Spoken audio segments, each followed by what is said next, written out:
So you probably heard the name Julian Assange, and you probably gathered from all the shouting about Julian Assange from our political class that he's some sort of international spy who hacked our computers and stole our secrets.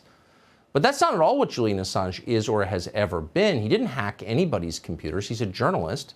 He reprinted facts that were deeply embarrassing to our political class, the Democratic National Committee, and to, above all, the foreign policy establishment, which has an awful lot to be embarrassed of. And for doing that, the New York Times has done things like that for 100 years, no problem. Julian Assange does it? Well, he's been incarcerated for almost a decade, since the summer of 2012. He's now, for the last 2 odd years, been in maximum security prison in the UK. He could be coming to this country. So what exactly is going to happen next with Julian Assange, and why is no one defending him? Gabriel Shipton is Julian Assange's brother. He joins us tonight. Ms. Shipton, thanks so much for coming on. And by the way, when I say no one's defending him, of course, many people are defending Julian Assange. But I mean, no one at the higher reaches of American journalism, for example. They are silent on this. Why do you think that is? Well, I think, Tucker, they've been able to ignore this case for a while. You know, it'd been at arm's length in the UK. But just last Friday, the UK High Court ruled that Julian could be extradited.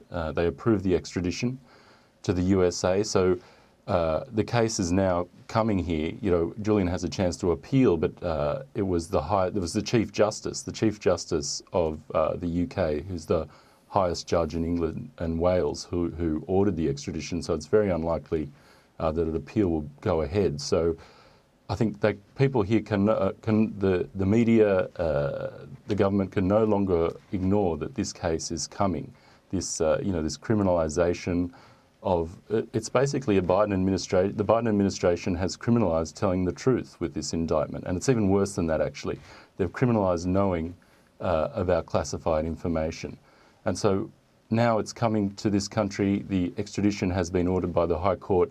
I don't think people here can any longer ignore it.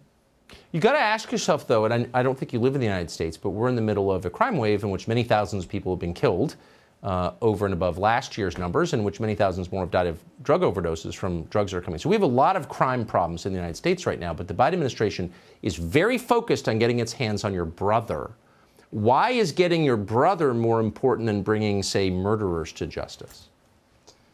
Well, I think the people, people who run our democracies now would like to rule them, with impunity. They don't want people to know what's been done in their name.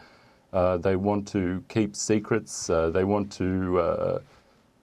want the public to be informed. Basically, I think that's why. And they're creating Julian. They're making an example out of Julian.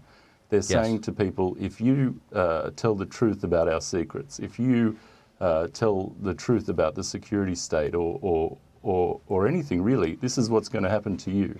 You're going to be locked in a prison for the rest of your life. Your reputation will be destroyed. You'll be taken away from your family. I have to ask you a final question, which is a depressing question, but I have to ask, if your brother is extradited to the United States, do you think he'll survive? Look, no, I don't. I mean, we can look, prisoners here can't be kept safe. Even the most high-profile prisoners, like Jeffrey Epstein, he couldn't be kept safe in prison. So what hope will Julian have here? I think if he gets extradited, he will most likely die. You make this sound like Bolivia, which makes me ashamed. But you're probably not wrong. Gabriel, thank you so much for coming on tonight. I appreciate it.